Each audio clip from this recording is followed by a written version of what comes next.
Hi class, this is Jacob Cutshaw and I am here with my final exam presentation for the history of higher education. So let's move right on into it. If I can get it going.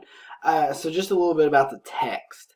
Kind of my initial thoughts. Usually whenever you are in a class and you are told you are not necessarily told, but you have to read a book in order to be successful in the course, a lot of times students don't tend to enjoy the text, especially if they are told that they have to do it. And so this text was actually really interesting. It was one of the easier textbooks that I've had to read. The text was kind of neat because it was full of fun facts and different stories. And so one of my personal favorites was about the dye shortage for the University of Virginia, talking about why their colors aren't the original colors that they started with. So little kind of tidbits like that were definitely enjoyable to read about and made the class much more enjoyable.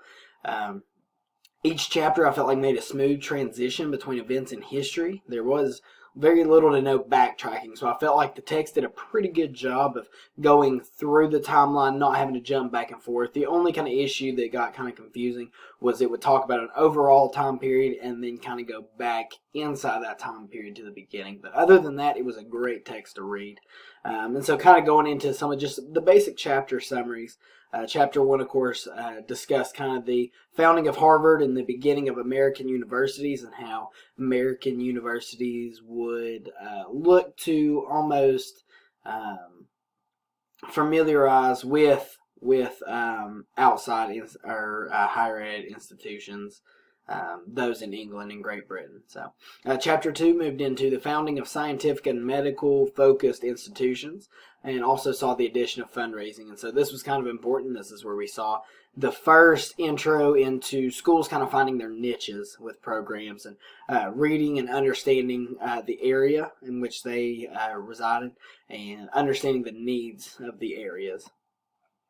Chapter 3 moved into the Morrill Act that led to the addition of agriculture and technical and mechanical institutions. And so a lot of the institutions we get, the A&M colleges as they were seen. And so this was an interesting chapter to read due to the expansion west of our institutions that we know today. Chapter 4 moved into, of course, the kind of first economic depression that higher education saw and some of the struggles that institutions saw. It also saw how donations and donors fundraising helped institutions survive.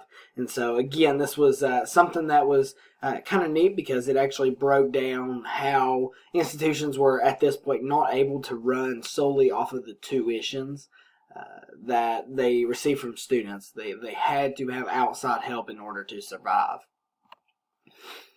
So Chapter 5 moved into beginning to see kind of school pride. Students began wearing school clothing, creating clubs, and athletics became very popular in all institutions.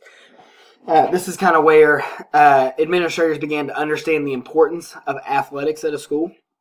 Again, kind of going into the dye shortage of Virginia. This is actually in this chapter, talking about how so many students wanted University of Virginia apparel, and they could not produce enough with the original gray and red colors, and so they had to move to a navy and orange colors because that was what was available. So that was a really kind of neat chapter to see kind of the different lives on campus and what that started to look like.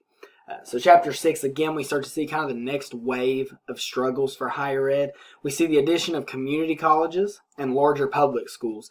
And, of course, community colleges with very low price points, and same with larger public schools. More of the, because up until Chapter 6, we kind of see more of the evolution of the private schools and how they've kind of had to adjust over the years. But really in Chapter 6, we see the addition of the large class sizes in public schools, more of the quantity versus quality kind of feel in the higher education. And again, the same with community colleges, kind of keeping students close to home at a very low cost of attendance. Chapter 7 moved, really bounced off the last chapter and really also kind of the chapters before that. And it talks about the addition of financial service staff, so chief financial officers, CFOs, to assist in financial stability. So again, for long periods of time, colleges colleges and universities try to run their operations based off of the tuition and the cost that students would pay to attend. Fundraising, and I find this still neat even today, but fundraising was at that point seen as, for successful institutions, just as kind of extra funds to update the campus. It wasn't something that was necessarily relied upon. And so, especially in some of your smaller private schools today who do struggle to compete with larger public schools, you see fundraising as more of something to, again, kind of keep the institution going, kind of keep the operations going, something that's more necessary than what it was in the past. And so this was kind of a neat chapter just to see the addition of different, again, it also talks in that chapter about adding vice presidents of fundraising, institutional advancement, different kind of things like that.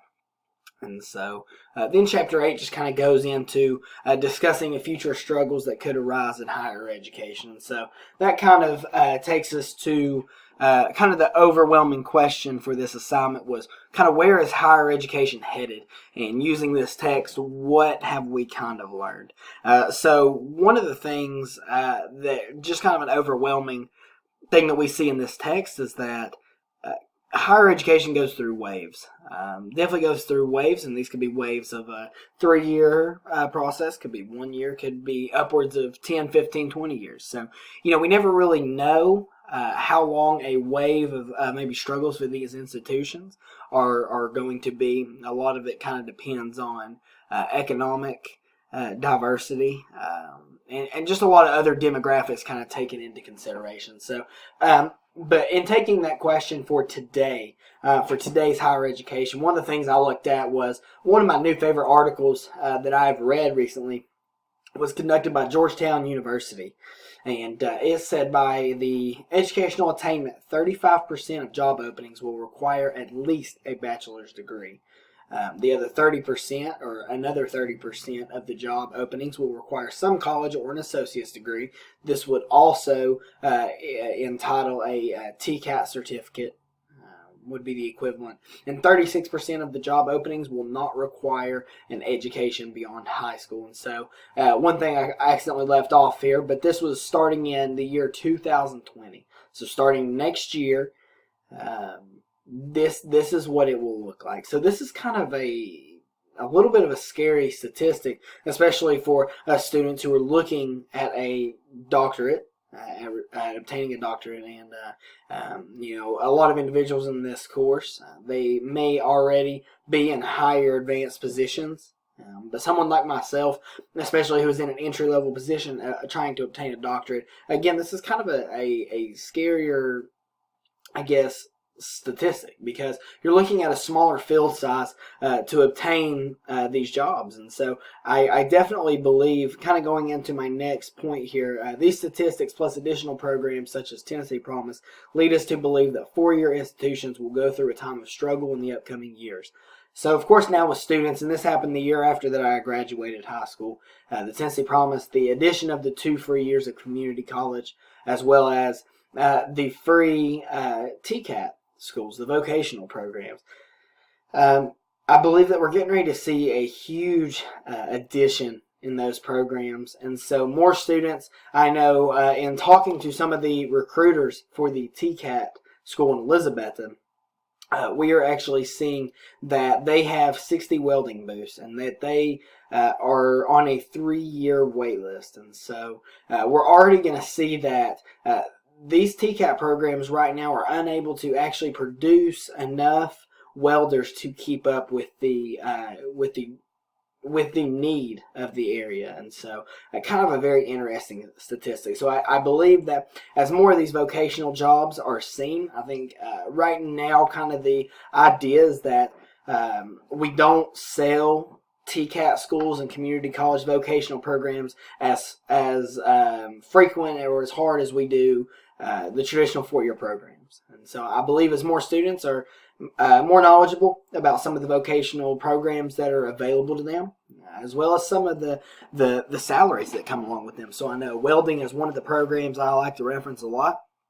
Many of those students can come out making upwards of $50,000 to $60,000 per year salary, straight off of a technical degree certificate. And so, definitely kind of a lot of interesting, I guess, programs that we will see I guess, just a huge increase in. And so, again, statistics, and especially, I believe I am currently employed at a 4-year private school. And so I do believe that, as hard as it is to say, I believe that the 4-year private schools are about ready to, again, go through another wave of struggles, because in a private school, again, especially now, statistics also show that millennials are more price aware than ever before.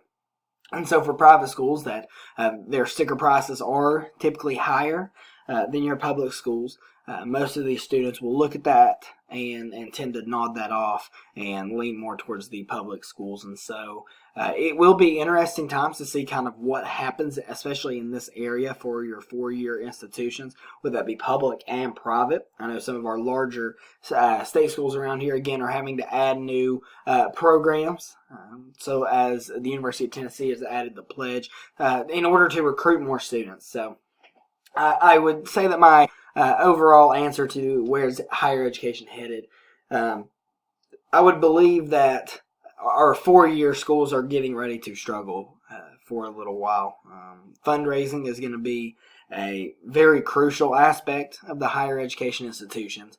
And we're definitely going to see lower enrollments, and I believe, in our 4-year schools. And so, again, this is at least what statistics would lead you to believe. This may be something that we will see here in 5 years, 10 years, or it may be something that we see in the year of 2020. So it'll definitely be interesting times, and it has been interesting to see kind of how higher education has gone from its first kind of installment in the U.S. So that is just kind of my initial thoughts on higher education and where it's headed. And so thank you all. This has been a great class, and I've really enjoyed kind of reading this text.